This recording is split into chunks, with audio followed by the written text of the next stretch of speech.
আমাকে কথা বলতেই হবে ইনশাআল্লাহ, কারণ আগামীতে আবার আপনাদের সাথে দেখা হবে কিনা আমি জানি না। কথা বলতেই হবে। বিড়ালের মতো 500 বছর বেঁচে থাকার কোনো লাভ নাই। সিংহের মতো 1 ঘন্টা বাঁচতে চাই।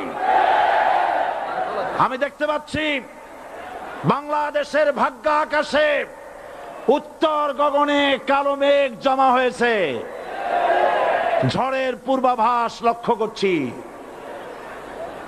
যদি মোকাবেলা করতে না পারেন সক্ষম ভাবে, এমন অন্ধকার গাঢ় কালো অমাবস্যার রাত আসতে পারে যার সুবে সাদেক হওয়া অসম্ভব।